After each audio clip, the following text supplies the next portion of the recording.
Yo, it's a stupidly small podcast. Thank God it's Friday, 10th of July. All right. 2:15. Hello, Lauren Clark. FUNBAG for Friday. How are you, Stu Farrell? Good. I don't know if we're going to get to the fun bags today because Why? it's a shorty No, again. it's Much true. like yesterday's, we have to run and rush. It's true. We can't really and get to rocket. our feedback today because we've just got too many things to do. But we've had some very entertaining conversations with people during the week. So thank you for getting in touch. We will get to it. It's And just we that- are. It's just that right now we've got to be a bit too brief, sadly. Stuart. You are. I've been doing a bit of work where I have to go to a quiet place with a laptop, right? Formerly known as a library. Yes. What would be the quiet place you go to now? Like a... No. Still library? This place at the moment is deserted. This is the beautiful thing. If you ever want to go to an actually quiet library, find out when... Yeah, Docklands. Perfect. Actually, it is. It's Go to a cafe at Docklands. You'll be fine. Well picked. Well said. If you want to go to an actually quiet library, look up when term time finishes. Term time. And when everyone's on holiday, Mm-hmm. and university holidays last for, 500 years. I think it's so easy. Don't. No, I don't see why they Do you know shouldn't what? have to pay for this. Yes? Do you know what? You make me so cross, and I know you're doing it deliberately, but I remember when I was a student thinking the actual thought, I am never going to let anybody say that. Oh, you get such big holidays at uni. It's the best. You have it so easy, blah, You're blah. doing jazz hands while you say that. I know, because it was such hard work. And I know some people went to uni and went, woo, have a party, don't do any work. Such hard work if you actually worked. And it was like by the time you got to the holidays, you spent most of it working in order to pay for your thing anyway. You and your lefty mates spent the holidays painting up banners and, organising protests and whatever else on the taxpayers' dime. Wow. Well, us workers Hey, I read a really interesting paid for article your yesterday. indulgences. No, you can't even. You just got to I stop. just did, I think. Just stop. Read a really interesting article by Jeff Sparrow yesterday about Helen Demidenko. Jay Spizzle. Did you read that? No. I'll post it up in case anyone's interested. It's about Helen Demidenko, who's now an advisor, she's an advisor to not Lionhelm, but the other one. Really? Yeah. What's she advising on? She's advising on all the wind farm stuff. Give the background on Helen Demidenko just in case we have... Helen Demidenko, for those who don't know who Helen Demidenko was, he's the youngest person, I think, to win... I think she's the youngest person to win the Miles Franklin. She won it when she was about 20. I've probably got some of the details of that wrong, but that's your She won an vague award, broadcast. was young. And it wasn't just one award. She won a couple of things for this book that she wrote that was like, a lot of people said, anti-Semitic and kind of historically, is that right, kind of thing. And she said when she was talking about it, she talked about her grandfather and her father telling her about their time in a, and it turned out it was all rubbish. Yeah. Her parents were like bombs or something. She completely made it up. And she then went, yeah, I know, because I was making a point. And I was telling the story from a different perspective. I would just, we're used to hearing it from from the true side of things. And I thought anyway. And Jeff Sparrow wrote this really interesting article yesterday about how that the politics of all of that is that she kind of co-opted this previously left-wing postmodern perspective, and she used all of those arguments and then she twisted it around and made it's a fascinating retelling of the whole thing from a political point of view. It's a really great article. I'll post it up. Anyway, why are we talking about that? Because you said something about Lionhelm, I don't know, and wind farms. I just wanted to ask you, Yeah.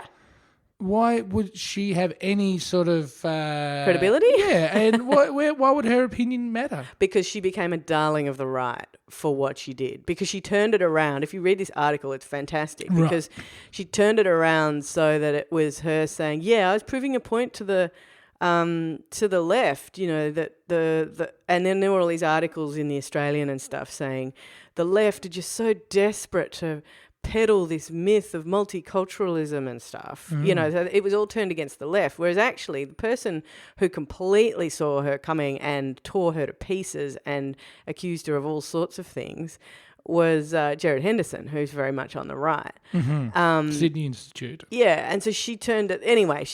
It's the politics of it is quite confusing. Can we link that article? Yes, we can. And say hi to Jeff Sparrow. Hi to Jeff Sparrow, Jay Spizzle. Anyway. Was that in The Guardian? It was I think so, yes, it was in The Guardian. Yeah. Anyway, point being, stop telling me that I wrote placards during the holidays. Anyway, but what I was going to say is I've been back... Oh, stop it. Oh, what have you ever done to try and change the world? You know what you've done?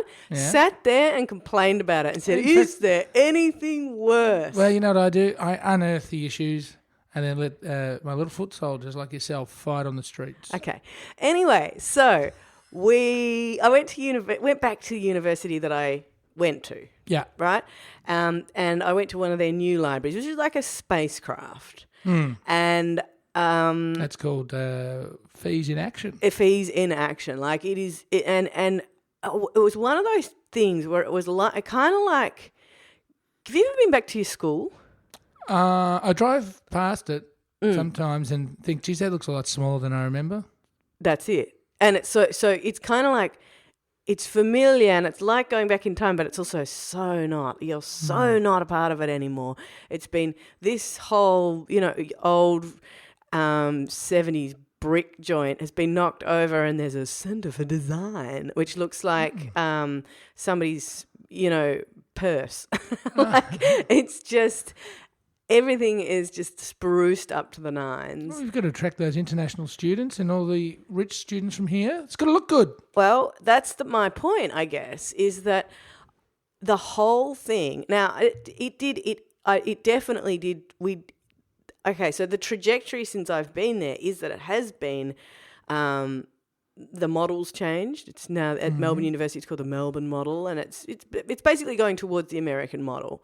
And 2/3 of the students who are there are paying $100,000 for a degree that we didn't pay. We paid $1.50 for back in the day. That's why you got the old brick library. That's why we got the old brick library, but. It's one of those things where you feel like we're talking yesterday about. Feeling how you age, you always feel relative. If you're in a room full of octogenarians, you're like, look at me and my spring in my step. Yesterday I felt, like I was the young guy. Well, Wednesday anyway. 21. Yeah. That's it. This made me go, oh my God, I am part of a generation that is no longer... That you cannot get the experience that I got at university. You can't get it now. You can't find it. No time for protest. No time for. There's no community. There's no central place where all the. It's not like you're going to see bands at lunchtime, and they're not wheeling out Regurgitator in the student union hall. They or do something. do that stuff a bit, and they have like a market in there and stuff. But it's not. It's not like you don't go there and people aren't going, "Hey, how are you?" and stuff. They don't obviously know each other. There's no. And, people who are listening now, who go to university at the moment, I used to listen to people talk like this and I used to hate them so hard because they have no idea what it's like. So why is it okay for you to talk like a grandmother? It's not. I'm actually saying it's not. There will be lots of different, these things just shift, there are just different ways of having those communities or something, maybe. I don't know. They're all online, Lauren. Yeah, but it's just, it was like going back in time. Anyway, except it wasn't. But... Yeah, it was interesting. I only heard the internet started in 1993 yesterday. Continue. Yeah, I know. Well, things develop so fast. This is what I mean. So that was post after I left school. After that? Yeah. Yeah. This after me leaving school. What chance did I have to know the internet then? Well, no, of course. No chance. No chance. I remember... I'm in the weird non-computer zone. No, I know you are. And you do very well. Thank you. It's adorable watching you with the computer. You've got a smartphone. It's not terribly smart. I've seen it. But anyway... It's bespoke. I remember... Yeah, I was at school with the internet at a time when... Just. Like when my second half of high school and learning and we figured out I figured out that if I did IT as a subject, I didn't have to do maths or science.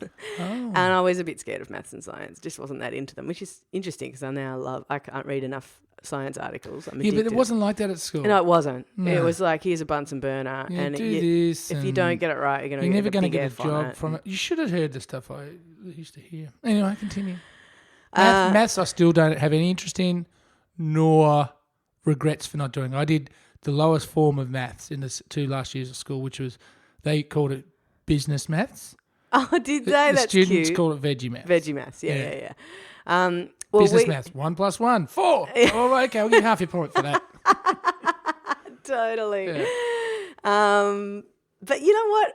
We are talking in our own lifetime, and the things that have changed since then are like the astronomical changes. Well, that's the big. This generation or this last. It's moving so It fast. is, and we've seen the most change of any sort of generation. Yeah, we really have. And it's left us all behind, and we're all cactus. We better go. We got to get out of here. I don't know what the point of this segment's been, but it's been a fun ride. I went back to my university. That was You turned into grandma. It's Friday. Who cares? Who cares? FUNBAG Friday. Let's play this thing. Stupid. Stuart, what's in my phone today? Did you see the Canadian man who was arrested for tying balloons to a chair and flying through the sky like the guy in Danny Up? Deck chair. Or Danny Deck chair, depending on how daggy your movie references are. The What's guy up? in What's Up? Yeah. Oh my God. Pixar. It's one of the most, the house. You know, I don't think I've seen a Pixar film. What? Stuart!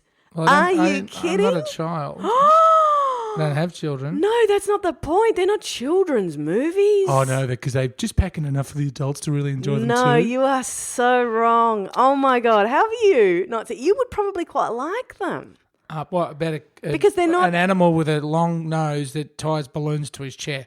I can't wait. There's no animal in it. They got all furry things and cross eyes and flames coming out of their ears. No, I don't think you're thinking of Pixar films. I think you're thinking of all the ones that are trying to be like Pixar films. No, you're a nutter, and I'm going to make you watch at least a Pixar short. You have been missing out. I just can't handle computer animation. Well, then I told you you're 107. Listen, after I left school, the internet started. We're gonna go. I got to get out of here 5 minutes ago, but. This, I just liked this because he's an idiot, this Canadian bloke who tied him. You literally, look, there's a picture of him. He tied himself to some huge balloons on a...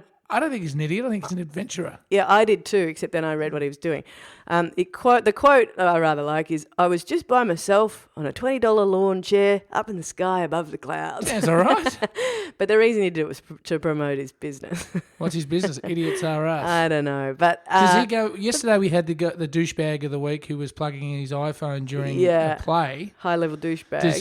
Does he get in the high-level douchebag? No, I would say he's more of an intrepid... No, I'm giving him points for that. Okay. I'm just saying two things, one of which is he did it to promote his business. Second thing is that he just bailed on the chair, and so the chair and the balloons flew off into the sky. How did he get off? Parachute? Well, he wanted to, he parachuted off, and he wanted to parachute off into some festival that was happening, but the wind took him too far down the road. He had to parachute into like an industrial area. That's funny. But parachuting going wrong. I mean, so long as you survive it. True. It can go severely wrong. I had a friend who there really is had a some lawn bad chair things. Yeah. and a whole lot of balloons flying through the sky. They're going to either kill somebody or they're going to really screw with the environment. So he loses points to me. But 20 balloons isn't going to do any damage. The the industrial park that the guy landed in is doing 20 billion balloons. True, but damage. balloons do a lot of damage. I've read lots of articles about balloons. It's true. Like the number of balloons that get released into the air because we all think it's like, somebody's spirit flying off into the sky or whatever. Wedding time. Let's celebrate. Yeah. And they choke turtles and stuff. It's awful. Anyway, hey. Do you think if we changed the name from balloons to turtle chokers, people would reconsider? Hey, I've got some beautiful turtle chokers for your wedding. Look, let's leave those in the car. Stu, if you want to get in touch with us, we're Stupidly Big. We're on the Stupidly Big website. We're on Facebook. We're on Twitter. We love hearing from you. We'll talk to you probably next week. But have a great weekend. I'm off to choke a turtle. Bye-bye.